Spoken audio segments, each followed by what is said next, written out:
안녕하세요. 저는 40살이 조금 넘은 여자이고 새 아이의 엄마입니다. 이 채널을 알게 된 것은 아주 오랜만에 연락이 닿은 제 친구 덕분인데요. 바쁘게 살면서 한동안 잊고 지냈던 친구 덕분에 제 인생에 활력소를 얻게 된 것 같아 너무 기분이 좋습니다. 만약 이 채널을 모르고 지냈더라면 제 삶은 너무나도 팍팍하고 감정 없는 동물이 된 것 같았을 거예요. 울고 웃으며 다시금 제 삶의 활기를 찾게 해준 이 채널에 다시 한번 감사의 말씀을 드리며 오늘은 용기를 내어 제 사연을 말해보려 합니다. 그럼 지금부터 제 이야기를 잘 들어봐 주세요. 어린 시절 저는 엄마와 남동생과 셋이 살았던 기억이 더 많습니다. 아빠는 글쎄요. 엄마 말로는 일 때문에 어쩔 수 없이 멀리 떨어져 비행기를 타고 가서 사셨다고 말씀하셨는데 나중에 제가 알게 된 바로는 다른 여자와 함께 살고 계시더군요. 아빠에 대한 기억이 그리 많지는 않아요. 어렴풋이 떠오르는 몇 가지는 어린 시절 함께 놀이동산에 갔던 것, 자장면을 먹었던 것 정도밖에는요. 아마도 제가 아주 어릴 때 엄마가 별거 생활을 하셨다가 나중에서야 이혼을 하신 것 같았어요. 엄마는 저희 남매를 지켜주기 위해서 주민등록 등본상에는 항상 아빠의 이름과 같이 있게 해주셨습니다. 그 덕분에 학교에서도 친구들 사이에서도 항상 아빠라는 사람은 멀리서 일하는 사람으로 알게 해주었고 창피를 당하는 일도 없었죠. 외관상으로는 부모가 모두 있는 평범한 가정이었지만 실제 삶은 전혀 그렇지가 않았어요. 얼굴도 보기 힘든 아빠는 경제적인 부분에서 아무것도 지원해주는 것이 없었고 엄마는 올고지 혼자서 모든 것을 감내하셔야 했어요. 식당 일은 기본이고 식당이 쉬는 주말에도 다른 곳에 가서 일을 할 정도로 힘들게 사셨습니다. 엄마가 집에서 하루 종일 있었던 날은 몸이 너무 힘들어서 더 이상 움직일 수 없는 날밖에 없으셨는데요. 그런 날이면 철없던 남동생이 뭐 해달라 어디 놀러가자 성화를 하는 탓에 엄마는 제대로 쉬시지도 못하셨던 것 같아요. 저는 집안 환경이 이렇다 보니 일찍 처리된 편이었어요. 어린 시절부터 눈치가 엄청 빠른 편이어서 주변의 상황을 인식하는 것도 빨랐고 저를 어떻게 생각하는지쯤은 식은 죽 먹기로 다 알 수가 있었습니다. 그러니 철없는 동생의 행동이나 말투가 제게는 얼마나 답답하게 느껴졌겠어요. 누나, 오늘 엄마 밤 9시에 오시지? 그럼 그때 떡볶이 만들어 달라고 해야겠다. 엄마가 만들어준 떡볶이가 세상에서 제일 맛있단 말이야. 뭐? 야, 하루 종일 식당에서 일하고 와서 힘들어 죽겠는데 무슨 떡볶이를 만들어 달라고 하냐? 너 생각이 있는 애야 없는 애야? 참을 줄도 몰라? 계속 참았단 말이야. 다른 엄마들은 학교 갔다 오면 배고프다고 말 안 해도 떡볶이 만들어 주고 하던데 왜 우리 엄마만 이래야 돼? 맨날 아빠도 집에 안 오고. 아이고, 이런 바보 멍청이 같은 일하고. 야, 아빠가 집에 올 거라는 기대는 절대 하지도 말고 다른 집 엄마들하고 우리 엄마 비교하지 마. 너 그럴 거면 다른 집 가서 그 집 엄마하고 살아. 철없는 남동생에게 저는 답답한 속내를 드러내었어요.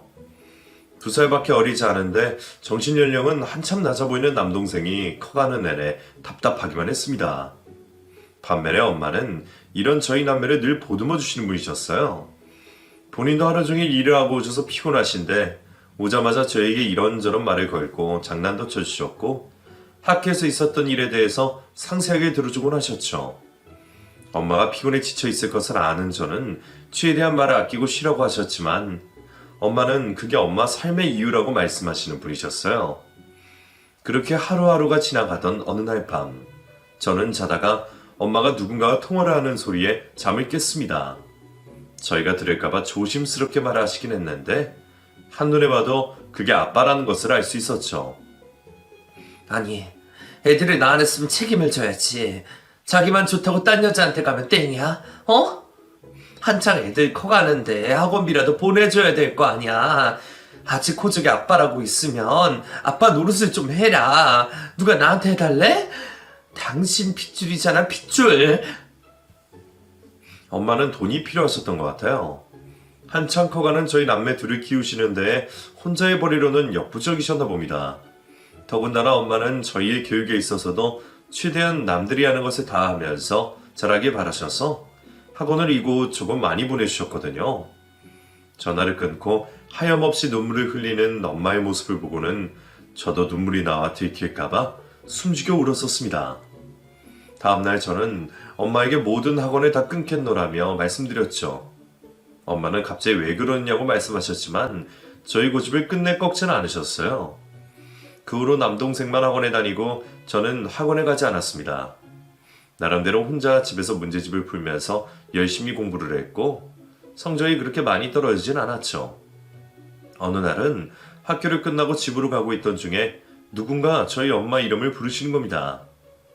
저기, 너 혹시 미숙이 딸이니? 김미숙이라고 혹시 너희 엄마 아니야? 네?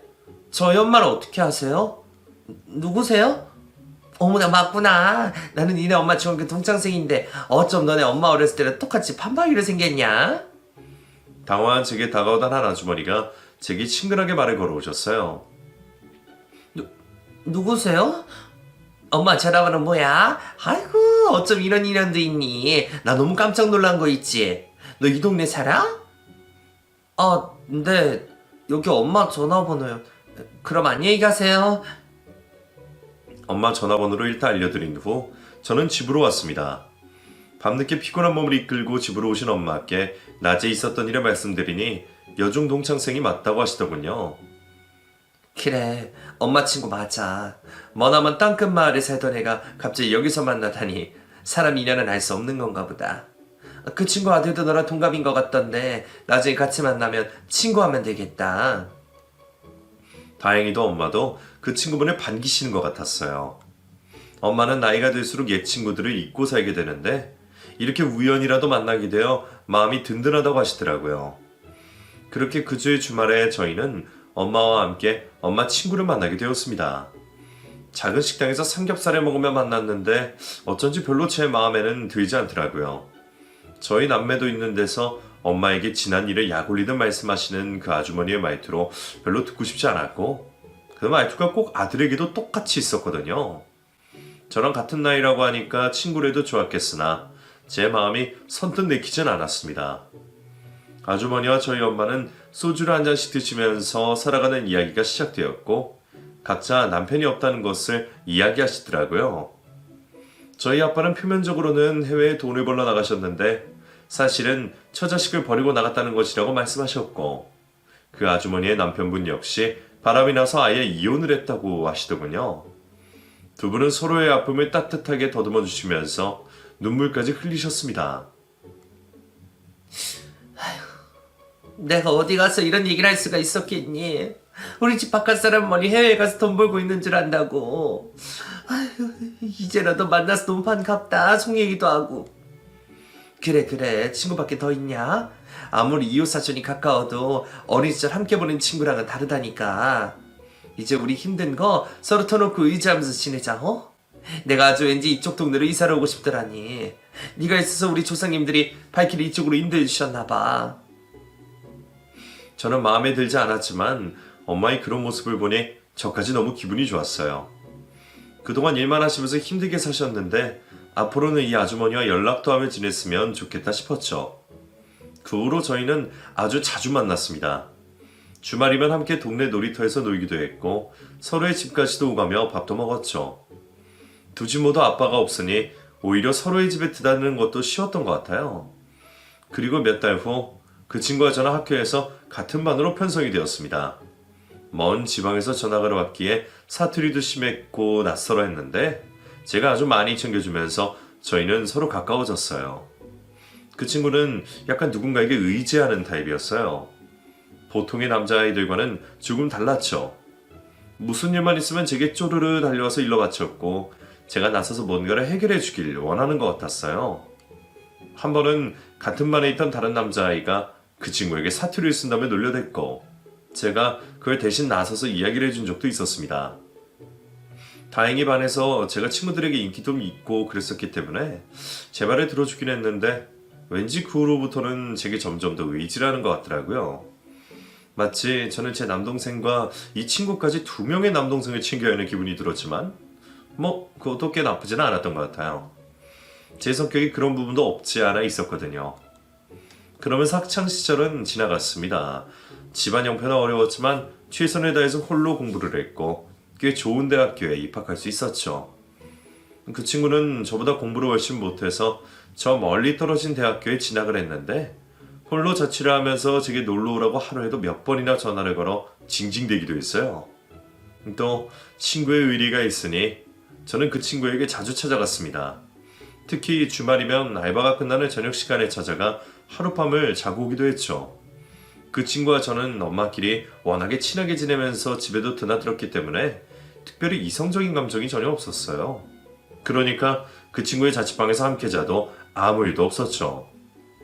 그러던 어느 날은 그 친구가 여자친구에게 차였다고 군대를 간다는 말을 하더군요. 홧김에 선택한 행동에 그러지 말라고 해보았지만 이미 결심한 그를 말릴 수는 없었습니다. 입대를 하기 며칠 전 그 친구에게 송별을 해주기 위해서 그 친구가 있는 곳으로 향했고 저희는 술이 떡이 될 때까지 마셨어요. 비틀대면서 혀가 꼬부라질 정도로 마셨으니 얼마나 많이 마셨는지 모르겠네요.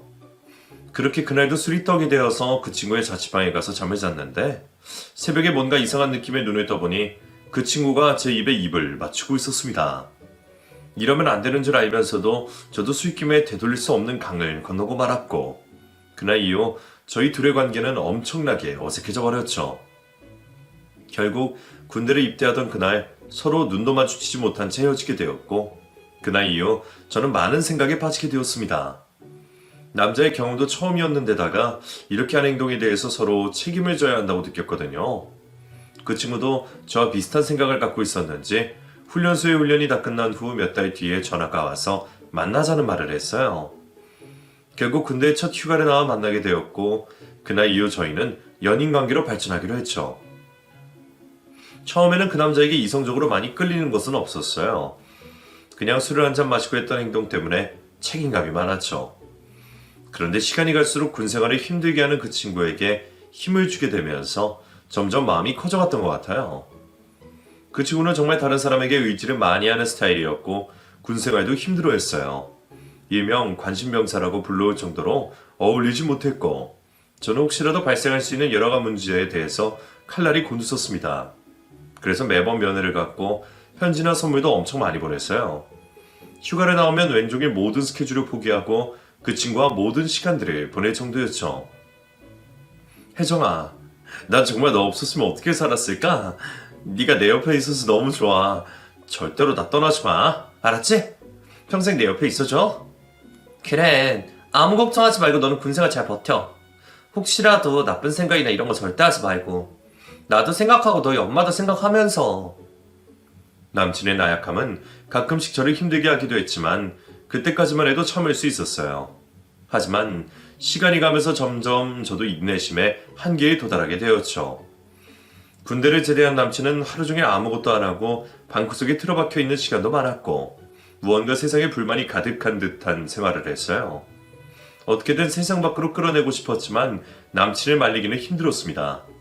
시간이 지날수록 점점 저는 남친에게 실망을 하게 되었고 결국 저희는 헤어짐을 맞이하게 되었죠.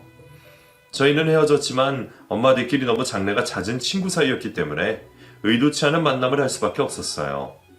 그리고 그때쯤 엄마 친구의 남친 어머니가 남자가 생겼다면서 곧 결혼을 할 것 같다는 말을 들었어요. 그 사람 정말 자상하고 돈도 많아. 거기 식당 알지? 사람 줄 서서 먹는 곳 있잖아. 거기 사장이라니까. 응? 나 좋다고 얼마나 쫓아다니던지. 나 이제 고생 끝 행복 수차인가 보다. 어머, 너무 잘됐다. 너 이혼하고 혼자 힘들게 살면서 아들 키웠는데 이제라도 여유 있는 사람 만나서 편하게 살면 얼마나 좋아. 잘됐어. 축하해. 그래, 고마워. 그러니까 너도 혼자서 청순 그만 떨고 웬만한 남자 만나서 연애도 좀 하면서 그러고 살아라. 몸 아껴봤자 나중에 관속에 들어가기밖에 더해. 몸 다 썩기 전에 좀 즐기면서 살라고. 돈 많은 영감 튀면 완전 땡큐고. 남친의 엄마는 자랑하듯이 저희 엄마에게 말씀하시더라고요. 마치 앞으로는 아무 걱정 없이 돈도 많게 행복하게 살 수 있을 수 있다고 생각하신 것 같아요. 그리고 얼마 후 진짜 남친 엄마는 그 식당 사장님과 살림을 합치게 되었죠. 원래부터 말투가 곱지 않으신 스타일이셨는데 그 남자와 함께 사시게 된 이후로는 정말 저희에게나 저희 엄마에게 말을 너무 함부로 하셨어요. 엄마는 그런 말을 꾹 참으시면서 인상 좋게 버티긴 하셨지만 제가 곁에서 듣기에도 너무나 기분이 나빴습니다. 살림살이가 늘 빠듯하게 살고 있는 저희 엄마인 걸 뻔히 아시면서도 어쩌면 사람이 그런 식으로 말을 하던지 아직도 그 말투가 기억에 생생하네요. 어머나, 너는 옷이랑 머리가 이게 뭐니? 사람이 나이가 들수록 교양이 있고 좀 지적이게 보여야 하는데 그렇게 내가 팔짝 고칠 수 있을 때 빨리 고치라고 했잖아. 꼴이 그게 뭐냐? 야, 갑자기 왜 이래? 너도 얼마 전에 나랑 똑같았는데 내가 뭐 혼자 팔짝 고치고 싶다고 다 되냐? 나도 왜 안 그렇고 싶겠어. 마음같이 안 되니까 그렇지 뭐. 아무튼 보기 좋다. 남자 잘 만나서 팔짝 고친 거 축하해. 엄마는 씁쓸한 표정을 지으시며 괜찮은 척 하셨지만 왠지 얼굴에는 근심이 가득하신 얼굴이셨어요. 저는 엄마에 대한 애착이 남다른 사람이에요. 어린 시절부터 아빠가 엄마를 어떻게 하고 나가셨는지도 알게 되었고 저희를 위해 엄마가 얼마나 많이 힘든 삶을 살았는지 알기 때문에 남들이 생각하는 그런 것보다는 훨씬 더 큰 마음이 있었습니다. 무조건 제가 돈을 많이 벌어서 엄마를 행복하게 고생 안 시키게 해드리고 싶다는 마음뿐이었죠. 그래서 대학교 때부터 알바도 많이 하고 되도록이면 장학금도 받아서 엄마에게 효도를 하고 싶었는데 남친을 챙겨주다 보니 그렇게 하지 못하게 되었고 마음에 항상 죄송한 마음이 가득했습니다. 남동생은 그때까지도 철이 들지 않았었어요. 대학교에 들어간 후에도 그저 친구들과 어울려서 노는 것을 좋아했고 술 먹고 비틀거리며 싸돌아다니는 모습에 제가 많이 실망됐었던 것 같아요. 잔소리도 많이 해보았지만 사람이 때가 있는 것인지 그때까지도 제가 하는 말을 듣기 싫어해서 어떻게 고쳐볼 수가 없었어요. 저도 마음을 다잡고 연애 같은 것을 하지 않고 엄마를 위해서 돈을 많이 벌자고 마음을 먹고 열심히 알바를 했고 대학도 졸업했습니다. 더 좋은 직장도 갈 수 있었지만 당장 돈을 많이 벌고 싶은 마음에 들지 않아도 탄탄한 중소기업으로 취직을 했고 그곳에서 열심히 일을 했어요. 저희 책임감 있는 성격을 좋아해주면서 고백하셨던 직장 선배도 있었지만 저는 가정을 위해서 연애 따위 생각하지 않고 열심히 일을 했습니다. 그러던 어느 날 술에 취해 전화가 온 옛 남친을 만나게 되었어요. 엄마 친구의 아들이었기 때문에 헤어졌던 기간에도 어쩔 수 없이 몇 번은 자리를 함께 했었는데 제가 잊혀지지 않는다며 연락을 해왔더라고요. 취직을 한 회사에서 힘든 일이 있다면서 울먹이며 전화를 하는데 차마 모른 척 할 수가 없어 자리에 나가게 되었죠. 너는 나 안 보고 싶었어? 내 생각 안 했냐? 우리 그래도 아주 어릴 때부터 군대에 가 있는 동안에도 항상 함께였잖아. 다 지난 일인데 뭘. 이제는 그냥 우리 엄마 친구 아들로 편하게 만나는 수밖에. 뭐가 그렇게 힘이 들어서 그래? 말해봐. 내가 얘기는 들어줄 수 있어. 그냥 세상이 내 마음대로 되는 것 같지가 않아서. 회사도 마음에 안 들고 우리 엄마랑 같이 살고 있는 그 아저씨도 마음에 안 들고 그냥 다 별로야. 다 별로. 세상이 마음먹어대로 되는 사람이 어디 있어. 다 똑같지. 다들 그렇게 사니까 너무 힘들어하지 마. 제가 아무리 달래도 그 친구는 너무나 힘들어하더라고요. 결국 그 친구는 몸을 가누지 못할 정도로 취해버렸고 저는 그 친구를 부추겨주다가 결국에 또 숙박업소를 들어가게 되었습니다. 그리고 그 친구는 단 한순간도 저를 잊어본 적 없다는 말로 저를 안았고 저희는 다시 그날 함께 밤을 보내게 되었어요. 그 결과로 저는 임신을 하게 되었고 저희 엄마는 둘째치고라도 남친의 어머니가 너무 황당해 하시면서 막말을 하시는데 진짜 참기 힘들 정도였어요. 마치 저 때문에 멀쩡한 자기 아들이 큰 손해를 보는 것 같은 말투는 저뿐만 아니라 저희 엄마와 동생까지도 화내나게 만들었죠. 아니 멀쩡하게 회사 다니고 있는 애를 말이야. 임신이라니. 이게 무슨 말이나 되는 소리야? 여자애가 자기 몸 하나 관리 못하고 뭐 하는 거야 정말. 내가 겨우 이런 집에 결혼시키려고 그렇게 어렵게 키운 줄 아니? 참 기가 막혀서는. 남자한테 관심 없다고 해놓고 어떻게 이렇게 뒤로 호박씨를 깔 수가 있어. 얘 무슨 말을 그렇게 하니? 둘이 좋아서 그런 거지 무슨 우리 애가 꼬신 것처럼 말하지 말아라. 그리고 우리 딸도 어디 가면 둘째가라면 서러워. 책임감 있고 똑똑하고 능력도 있고. 뭐가 부족하니? 그러지 말고. 그러지 말기는 네 딸이 어디 볼 게 있다고 그래? 홀어머니의 바람나서 도망간 아빠까지 부모 닮는다고 하던데 네 딸도 바람만나는 보장이 있어? 남친 엄마의 말에 진짜 결혼을 취소하고 싶을 정도였어요. 아무리 뱃속에 아이가 있어도 도저히 참기 힘들 정도의 막말을 하시는데 한숨만 나왔습니다. 하지만 엄마는 절대로 새 생명을 포기할 수는 없다고 하시며 결혼을 추진하셨고, 일단 결혼 후 몇 년간만 잘 지내면 분명히 예비 시모의 마음이 바뀔 수 있다고 하셨어요. 그렇게 저희는 너무나도 갑작스러운 결혼을 하게 되었습니다. 저희 집은 아직 결혼에 대비할 만한 돈을 모아두지 못한 상태였기 때문에 엄마는 남한테 아쉬운 소리까지 해서 돈을 빌려 제 혼수를 해주셨고, 그 돈을 갚으시느라 평소보다 더 많은 일을 하셔야 했어요. 저도 그걸 알고 있기에 회사에서 닥치는 대로 추가 근무를 했고 엄마를 도와드리려고 노력했어요. 시모의 구박과 모진말을 견뎌내며 전 그 후로 아이 셋을 낳았습니다. 그러면서 단 한순간도 놀지 않으려고 아이를 맡기고 회사에 다녔고, 육아휴직 기간에는 집에서 부업을 하면서 생활에 나갔어요. 그러는 동안 남편은 몇 번이나 직장을 옮기면서 힘들어했고, 결국 PC방에서 알바를 하는 가장으로 변해 있었어요. 애초에 남편이라는 사람은 마음이 여린 사람이었어요. 그렇다 보니 가정을 위해서 참고 견디는 것보다는 그저 자신이 힘들고 지치면 언제든지 도망을 가는 도피처가 필요했죠. 결혼 후에도 도피 여행을 다니고 말도 없이 회사에 사직서를 낼 만큼 나약한 모습을 많이 보여줬습니다. 있는 실망 없는 실망을 다 했지만 그래도 어쩔 수 없이 제 남편이고 아이들의 아빠였기에 꾹꾹 참으면서 하루를 보냈어요. 빡빡한 시모보다는 그래도 시부가 제게는 편했습니다. 성격도 쿨하셨고 집안에 관심이 없으신 모습이 오히려 며느리로서는 좋더라고요. 이래도 괜찮다 저래도 괜찮다 하시면서 여유 있는 모습을 보여주셨는데 저는 어느새 시아버지가 더 편해진 것 같아요. 시아버지는 규모가 꽤 큰 식당을 운영하셨는데 가게를 하시며 본인의 취미생활도 하셨고 모임도 꽤 많으셨어요. 그러다 보니 주변에는 항상 사람들이 많았습니다. 어느 날 시모 때문에 너무 속상한 마음에 시부의 식당에 들러 음식을 포장해 가려고 하다가 우연히 시부가 다른 여자와 다정하게 대화를 하는 모습을 듣게 되었어요. 하이, 걱정하지 말라니까. 혼인신고도 안 하고 그냥 사는 거야. 그리고 나 벌써 질렸어. 내 돈만 보고 그저 눈독 들이던 그런 여자 난 딱 질색이라니까. 그거 헤어질 거니까 걱정하지 마. 난 너밖에 없어 정말이야. 진짜지? 진짜 오빠 나만 좋아하는 거지? 당장 헤어져 그럼. 그 늙은 아줌마랑 왜 뭐하러 살아? 그 아줌마 밖에서는 오빠가 식당이나 물려줄 것처럼 얘기하고 다니고 그런 거 정말 꼴보기 싫단 말이야. 혼인신고도 안 했는데 왜 그렇게 꼴보기 싫게? 그래 나도 다 알아. 내가 그냥 여자로도 안 본다니까.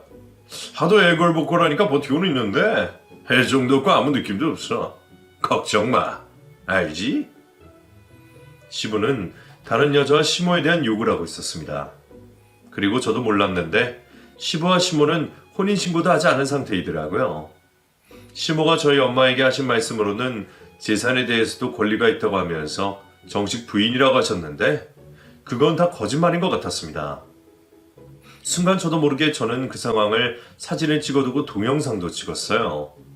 다정하게 팔짱을 끼고 딱 옆에 붙어 앉아 대화를 나누는 모습은 마치 영락없는 부부 사이 같았거든요. 후다닥 그곳을 빠져나와서 집으로 돌아가는데 아무리 제게 구박을 하고 못해주는 시모라도 왠지 불쌍한 느낌도 들었어요. 아무것도 모르는 시모는 그날 저녁도 제게 전화를 걸어서 자기 아들 잘 챙겨주라면서 저 때문에 직장에서 안정도 못 찾고 급하게 결혼을 했다며 구박을 하셨거든요.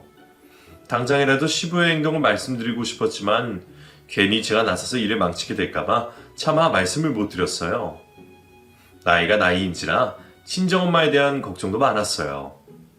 어찌됐든 남동생도 혼자 독립을 했고 혼자 살고 계시는 엄마가 마음에 늘 걸렸거든요. 큰 마음을 먹고 엄마의 생시 때 모아둔 돈으로 건강검진권을 선물해드렸습니다. 최근 들어 엄마가 이유 없이 살도 좀 빠지고 무척이나 피곤해 하셨었거든요. 더욱이 원래부터 위장이 좋지 않으셔서 쉽게 장염도 걸리시고 복통과 설사가 많으셔서 엄마 자신도 걱정을 하셨던 것 같아요. 그리고 나서 며칠 후 엄마는 제게 울면서 전화를 하셨습니다.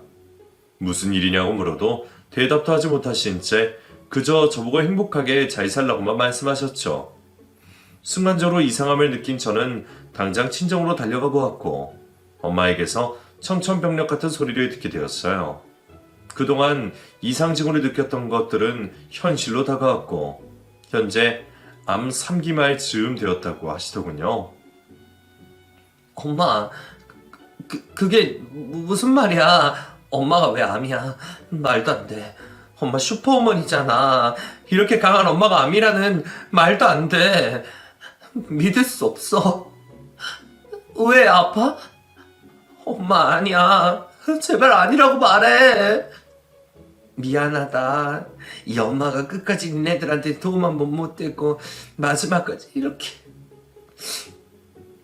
엄마 최선을 다해서 살았는데 내 복은 여기까지인가 봐. 미안하다. 정말 미안해. 그날 엄마와 저는 얼싸안고 아주 많은 눈물을 흘렸어요. 그리고 다음날 엄마를 모시고 건강검진을 받았던 병원에 찾아가 앞으로 치료를 해야 할 자세한 방법에 대해 들을 수 있었죠. 당장에 항암 치료를 시작해서 일단 암덩어리를 줄여야 하고 어느 정도 크기가 줄어들면 수술을 해야 한다고 하셨습니다. 하지만 연세도 있으셨고 면역력도 많이 떨어진 상태라서 그 어느 누구도 장담할 수는 없다고 하시더라고요. 그나마 암 말기가 아닌 것을 다행으로 생각하면서 저는 엄마를 안심시켰어요. 엄마는 마치 인생이 다 끝난 것처럼 너무 힘들어 하셨습니다. 여태껏 살면서 엄마가 그렇게 힘들어 하시는 모습은 처음이었습니다. 남동생은 이제서야 조금 철이 들었는지 엄마의 병을 알고 나서 그동안 이런저런 일을 하면서 모아둔 돈을 들고 나타났어요. 누나, 이거 엄마 병원비 하자. 나 이대로 엄마 못 보내. 나 어떻게 하면 돼? 내가 어떻게 하면 우리 엄마가 낫게 되는 거야? 제발 말해줘. 제발 정답 좀 알려줘. 이제서야 정신 차렸는데 안 돼. 절대 안 된다고. 우리 엄마 쉽게 포기하실 분 아니야. 그런 말 하지 마. 너랑 나랑 마음 굳게 먹고 이제는 우리 엄마 지켜줘야 할 때라고. 마음 단단히 먹고 절대 엄마 앞에서 울지도 마. 알았어? 남동생과 저는 어느덧 훌쩍 자라 있었어요. 이제는 저희가 엄마를 지켜줘야 할 때라며 서로 머리를 맞대고 앞으로 헤쳐나갈 방법을 찾았죠. 당장에 엄마의 항암 치료를 시작하게 되었고 최대한 암 환자에게 좋다는 음식과 환경을 만들어 드리도록 노력했습니다. 처음엔 엄마가 스스로가 너무 힘들어 자포자기한 심정으로 계셨지만 저와 남동생의 이런 면을 보시고는 엄마도 많은 힘을 내신 것 같아요. 저도 집안 살림살이가 좋진 않았지만 조금씩 모아둔 돈을 꺼냈고 남동생과 돈과 합쳐 엄마의 병원비를 내기 시작했어요. 엄마는 그동안 살림이 너무 힘드셔서 갖고 있던 보험을 해약하셨기 때문에 혜택을 받을 수 있는 것이 많이 없으셔서 병원비가 부족했습니다. 엄마는 항암 치료가 시작되고 정말 많이 힘들어 하셨어요. 열도 많이 오르고 몸이 좋지 않아서 계속해서 아프기도 하셨어요. 시간이 갈수록 엄마는 머리카락이 빠지셨고 결국 보기 싫은 머리를 말끔하게 밀어버렸어요. 그날 엄마와 저 그리고 남동생까지 얼마나 많은 눈물을 흘렸는지 몰라요. 그동안 남편과 시모는 친정엄마에게 전화만 했지 단 한 번도 찾아본 적이 없었어요. 저는 그것 때문에 많이 서운한 마음에 남편과 대판 싸움도 했었습니다. 그 말을 듣고는 시모와 남편이 병원을 찾아오셨어요. 그날은 엄마가 수술을 위해 검사를 하려고 입원을 하셨던 날이었는데 머리가 다 아파져 환자복을 입고 있던 엄마의 모습을 본 시모는 피식 웃으시며 충격적인 말씀을 하셨어요. 어머나 미안해. 내가 남사정도 모르고 웃음이 나와버렸네. 너 머리가 너무 문어 같아서. 너 중학교 때부터 봤는데 문어는 처음이다 얘. 그래서 사람은 오래 두고 봐야 되나 봐. 이런 모습도 보고. 저는 순간 제 길을 의심했어요. 아무리 찰떡선이었고 말을 막 하는 사람일지라도 현재 상황에 이런 말을 하면 웃는 상황이 아니잖아요. 너무 화가 나서 저도 모르게 말이 나왔습니다. 어머니, 문어라뇨. 저희 엄마 지금 왜 이렇게 되신지 모르시는 거예요? 지금 목숨을 걸고 치료받고 계신 거잖아요. 암 걸리고 처음 뵌 모습에 이런 말씀을 하시면 안 되죠. 어머, 나 이게 너 내 며느리 맞니? 나 정말 깜짝 놀랬다. 어떻게 며느리가 시애미한테 이렇게 막말할 수가 있는 게냐? 너 이러고도 네가 내 며느리라고 할 수 있는 거야? 기가 막혀서 정말. 못 배운 거 밖에 가서는 제발 티내지 말아라. 너무 화가 나서 한마디 더 하려고 했지만 옆에 계신 친정엄마가 제 팔을 붙잡으셔서 겨우 참았습니다. 엄마는 화를 꾹 누르시며 말씀하셨어요. 안 사더니 여기까지 왔네. 고맙다 얘. 그리고 이런 모습 보여서 미안하네. 내가 건강해야 되는데. 그래, 얘 건강해야지. 딸들은 엄마 닮는다고 하던데 너 이렇게 암식이나 걸리버리면 나중에 네 딸도 너랑 똑같이 암 걸릴까봐 겁난다니까. 우리 아들이 새빠지게 병간호해야 될 거 아니니 벌써부터 걱정이다. 걱정 마. 내 딸은 내가 자주 검진받게 해줄 테니까. 나도 꼭 나아서 건강해질 거야. 아이고, 그렇게 아프기 전에 팔자 고치게 돈 많은 남자를 하나 물지 이게 뭐냐. 아무튼 나와봤으니까 이제 간다. 옆에 서 있던 남편은 시모가 하는 말을 다 듣고 있으면서도 아무 말도 하지 않고 생각 없는 짐승처럼 우두커니 서 있기만 하더군요. 저는 그날 다짐했어요. 남편과 시모는 절대로 제 가족이 될 수 없다는 것을요. 무책임하고 제 뒤로 숨기 바쁜 남편과 사돈 무시하고 괄시하는 시모는 제가 평생 지켜드리고 싶지도 않았습니다. 엄마는 그날 제 마음을 읽으셨는지 한참 후에 조용한 말투로 말씀하셨어요. 속생하지 마라, 내 딸. 엄마 꼭 나을 거야. 싹 식은 듯이 다 나아서 그놈의 여편네한테 보여줄 거야. 엄마 얼마나 건강한 사람인지. 알겠지? 그러니까 너는 아무 걱정하지 말고 지금처럼 애들 잘 키우면서 살면 돼. 엄마 미안해. 내가 아무래도 시집을 잘못 간 것 같아. 그게 어디 네 탓이니? 그런 말 하지 말아라. 세상 사람들 다 속사정 있는 거야. 자식 보고 그저 자식 하나 보고 사는 거야. 우리 딸 마음 아프지 마. 알겠지? 엄마는 그날 이후 정말 열심히 치료를 받으셨고 수술도 성공적으로 마칠 수 있었습니다. 수술 후에도 경과를 보러 자주 병원에 드나들었는데 의사 선생님도 경과가 아주 좋다면서 앞으로도 면역력 증진을 위해서 노력을 많이 해달라고 부탁하셨죠. 엄마는 암수술 이후에 더욱더 긍정적이고 강한 사람이 되어 가셨어요. 몸이 다 회복하지는 못하셔서 일을 하러 밖에 나가진 않으셨지만 집에서 부업을 가지고 와서 열심히 일을 하셨죠. 저는 어떻게든 일을 하지 못하게 말렸지만 엄마는 오히려 자신이 이렇게 무엇이라도 할 수 있는 사람이라서 행복하다고 하셨습니다. 남동생은 철이 많이 들어 있었어요. 자신이 혼자 독립을 해서 살고 있는 집을 정리해서 그 돈을 엄마에게 드렸고 다시 집에 들어와 엄마 곁에 있으면서 챙겨드리고 싶다고 했죠. 그렇게 철없이 엄마에게 징징대고 했던 놈이 어떻게 이렇게 커서 이런 생각까지 하게 되었는지 새삼 놀라기도 했어요. 남동생이 준 돈과 제가 준 돈으로 병원비를 했고 조금 남은 돈을 엄마는 누군가에게 갚으셨어요. 알고 보니 엄마가 병원비가 모자라서 누군가한테 돈을 조금 빌리신 모양이더군요. 그리고 이 시기에 저희 시모에게도 돈을 좀 빌려달라고 했다가 매몰차게 거절도 당했다는 말씀을 하셨어요. 저는 이 말을 듣고 더 이상은 참지 못했고 그동안 참고 있던 인내가 폭발했습니다. 엄마의 피나는 노력으로 엄마의 수술 경과도 너무 좋았고 머리카락도 꽤 많이 자라고 있을 때쯤 저는 시모에게 시부가 어떤 사람인지에 대해서 알려주었어요. 다른 여자와 시모에 대해서 어떤 말을 하고 있는지도 설명해 주었고 증거 사진과 동영상도 보여주었죠.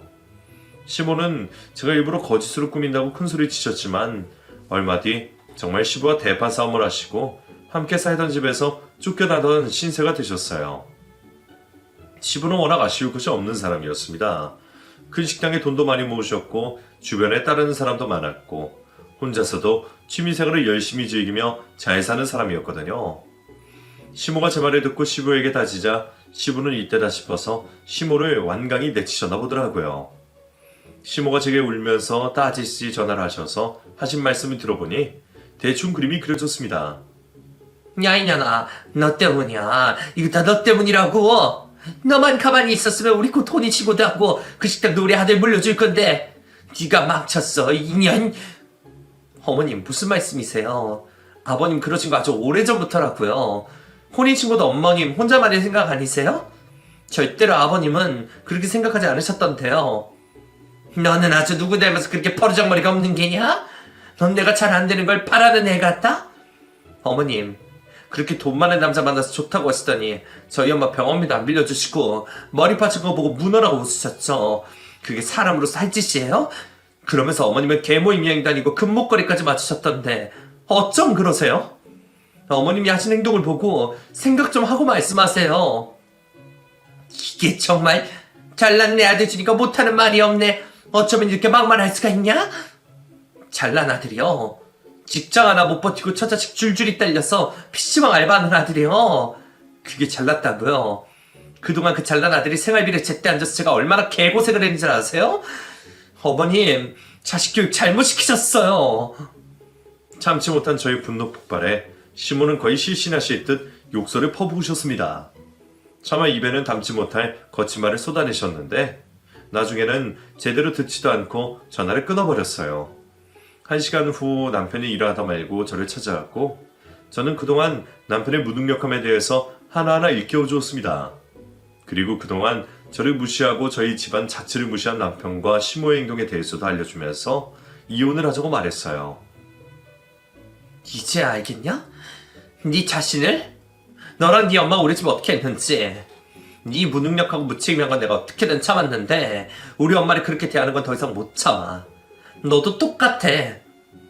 그래, 나도 바라던 바야. 나도 너만 없으면 우리 새아버지한테 가게 물려받아서 놀면서 돈 계산만 하면 된다고. 네가 하도 지랄하고 나니까 당장 이 PC방이라도 나가는 거야. 식당 좋아하네. 새아버지 같은 소리 하지도 말아라. 그분은 너 가족으로 생각도 안 하셔. 아직 못 들었나 본데 너랑 너네 엄마 버림받았어. 그러니까 꿈 깨. 식당 같은 소린 개뿔. 이혼 서류는 내가 알아서 다 정리해서 보낼 거니까 그렇게 알아라. 저는 그렇게 남편과 이혼을 결심하게 되었어요. 다행히도 남동생이 아는 지인 중에 변호사가 있으셨고 그분이 제 사정을 듣고는 아주 저렴한 가격에 상담에서부터 이혼 소송까지 진행을 해주셨습니다. 이혼 과정에서 살펴보니 그동안 남편은 정말 경제적으로 저를 많이 힘들게 했더군요. 고정적인 생활비도 주지 않았고 제가 애들을 키우며 야근까지 해서 번 돈으로 아이들을 키우고 생활을 했었네요. 남편은 개인적으로 마이너스 통장도 만들고 카드 대출도 받아서 본인이 사고 싶은 것, 하고 싶은 것 다 하면서 살았던 것도 알게 되었습니다. 그 개인적인 빚을 갚느라 그동안 생활비도 잘 주지 않고 그랬었나 봐요. 이렇게라도 알고 되니 얼마나 다행인지 몰라요. 저를 속이고 살았던 세월이 너무 야속하기도 하고 억울하기도 했습니다. 아이들은 그동안 아빠가 많이 시간을 보내지 않았던 탓인지 아빠의 부재에 대해서 심각하게 느끼지 못하더라고요. 불행인 건지 다행인 건지 아직도 그것에 대해 정확한 답은 내리기가 힘들더군요. 친정엄마는 이혼을 하는 것은 힘든 상황이지만 그렇다고 제가 이 상태로 사는 것은 더 힘들다며 차라리 잘 됐다고 하셨어요. 본인도 더 이상 이런 말도 안 되는 사고방식의 사람들과 상대를 하고 싶지 않다고 하시며 미래를 아름답게 일구어 나가자고 하셨죠. 모든 집을 싸가지고 나와서 아이들과 친정에 살면서 이혼을 준비하던 어느 날 시몬은 늦은 밤 친정으로 찾아왔습니다. 저기 미수가 잘 지냈지? 나 좀 들어가도 되냐? 초췌한 모습으로 온 시몬은 오들오들 떨면서 집 안으로 들어와도 되냐고 물으시더군요. 친정엄마는 집 안으로 들어오라고 했고 따뜻한 차도 한 잔 내주셨습니다. 소파에 앉아 아무 말도 안 하고 멍하니 앉아있던 시몬은 이내 입을 열었어요. 내가 너무 바보 같았나 봐. 내가 이런 식으로 버림을 받을 줄은 상상도 못했는데 어떻게 사람이 이럴 수가 있냐. 나한테는 별도 달도 다 따줄 것처럼 말해놓고 그래서 다른 여자를 언제나 나보고 돈 많은 남자 하나 만나라고 하더니 나를 진짜 좋아하지도 않았고 그냥 엉겹결에 그렇게 된 거라고 하면서 당장 나가래. 돈 한 푼 안 주고 카드도 다 뺏어버리고 나가라니. 내가 당장 어디서 어떻게 살겠니. 다른 여자가 집을 싸가지고 그 집에 들어오게 하고 내 팔을 붙잡고 질질 끄면서 나가라고 하는데 내가 살다 이런 경우는 처음이야. 시몬은 하염없이 눈물을 흘리며 시부에게 받은 일을 이야기하셨어요. 그 연세에 집도 돈도 없이 여기저기 모태방과 찜질방을 전전하며 보낸 얘기들을 하며 얼마나 서러운지 나중에는 눈물이 흐리느라 제대로 말도 못하실 정도였습니다. 저희는 그렇게 시모에게 제대로 복수를 한 것 같아요. 돈 있다고 자랑하고 아픈 사람 비웃고 저 무시하고 했던 사람이 이런 꼴이 되어 나타나니 한편으로는 안 되기도 했지만 또 한편으로는 속이 다 후련했습니다. 엄마는 따뜻한 차 한 잔을 다 마실 때까지 기다리신 후 돈 5만 원을 시모에게 건네시더군요. 이거 가지고 가서 오늘 밥 사 먹고 자라. 우리 인연은 여기까지인 것 같다. 그리고 이렇게 우리 집 와서 하소연하고 울고불고 할 시간에 어디 가서 떳하게 일을 해. 일해서 정정당당하게 돈 벌어서 너도 네 자식도 챙기면서 살아라, 알겠니? 내가 암 걸려서 병원비 빌려달라고 할 때 네가 매몰차게 나한테 했던 말이니까 잘 알아들을 거라 믿는다. 잘 가라. 시몬은 고개를 숙인 채 아무 말도 하지 못하고 친정엄마가 주신 5만 원을 가지고 집을 나가셨습니다. 그 후로 저는 이혼이 아주 잘 완료가 되었고 재산분할에 있어서도 유리하게 승소할 수 있었어요. 친정엄마와 남동생 그리고 제 아이들과 함께 사는 집은 작지만 따뜻했고 항상 웃음소리가 가득 넘쳐났습니다. 그 후로 시몬은 어느 작은 식당에서 일을 하신다고 하더군요. 자신의 아들이 힘들다고 일을 하지 않기에 본인이 벌어서 집안 경제를 책임진다며 힘들다고 또다시 친정엄마에게 전화를 걸어 하소연을 하셨대요. 하지만 엄마는 더 이상 그 전화도 받지 않으셨고 그렇게 그 집과의 악연은 끝이 났네요. 아빠라는 사람이 아이들이 보고 싶지도 않은지 이혼 후 1년간은 연락 한 번 없는 모습을 보고 정말 제가 사람을 잘못 골랐다는 생각도 했습니다. 하지만 저는 아이들이 저처럼 아빠 얼굴도 모르고 자라나는 걸 싫었기에 1년이 지난 뒤 연락을 해서 아이들과 정기적으로 밥을 한 끼 먹으라고 했고 현재까지 완벽하진 않지만 그래도 조금 지켜지기는 하고 있네요. 몇 년이 지난 지금 저와 엄마는 작은 식당을 개업해서 알차게 운영 중이고 남동생은 결혼을 해서 아이까지 낳아 잘 살고 있습니다. 앞으로는 저희 가족은 열심히 건강하게 살아나갈 거예요. 이 사연을 들으시는 모든 분들도 항상 건강하고 행복하게 살아가셨으면 좋겠습니다. 그럼 됐습니다. 끝까지 들어주셔서 감사드려요.